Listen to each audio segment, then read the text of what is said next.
dear tourists, thank you very much for coming back to my channel. But if you're new to this channel, by the way, my name is JC and I'm featuring great places and my food trips here in my channel. So if you're new, please click on the notification button as well as of course the subscribe button so that you will not miss any vlogs that I upload almost every week. So here in Cebu, or the northern part of Cebu, there is this place that we found which happened to have not a white sand beach, but definitely a great place to visit. Do you know where this place is? Stay tuned for you to find out here in Vivier Tours.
you are expecting for a white sand beach every time that you hear a beach here in Cebu.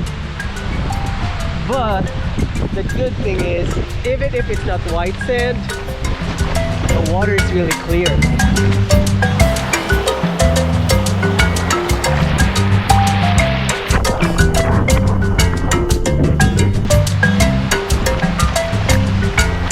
Time to take a swim.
Guys, take a look at this. It's one of the epic experience or moment here in the resort.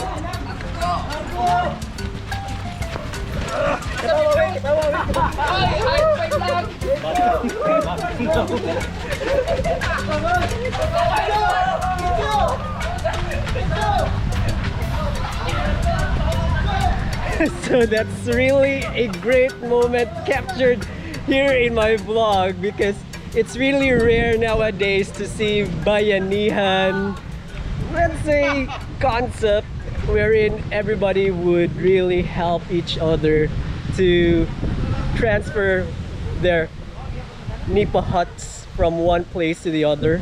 So that's the old, or let's say the traditional way. So only here in Bigirtos. Awa guys, guwapa kaya mong tiglitsyon. Si Miss Marge.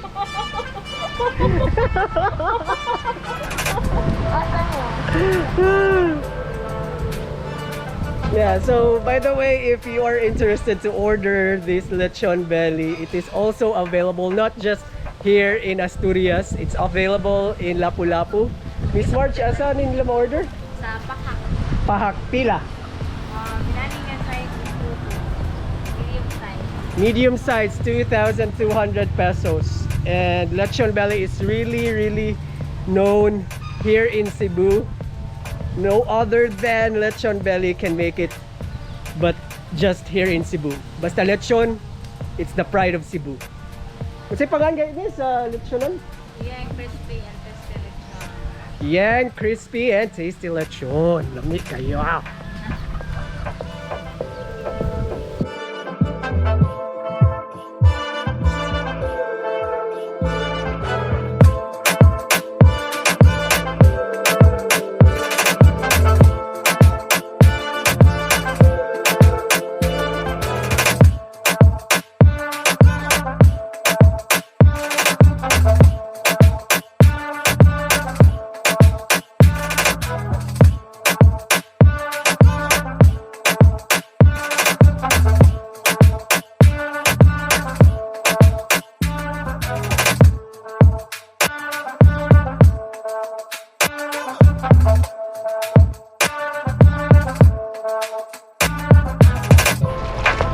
Going farther. Whee!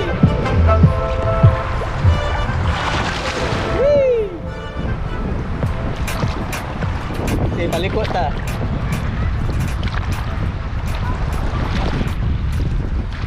This is nice.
there you go, guys. I hope you did enjoy my quick tour here in northern part of Cebu, which is here in Asturias. And particularly, this is the Palicte Beach Resort. So if you happen to have any questions, feel free to put that on the comments below so we can get back to you. And aside from that, I will put more information about this place in the description box. So I hope you do like, share, and subscribe to this channel for you to see more of my adventures when it comes to food and of course travel. Again, this is JC for Big Ear Tours.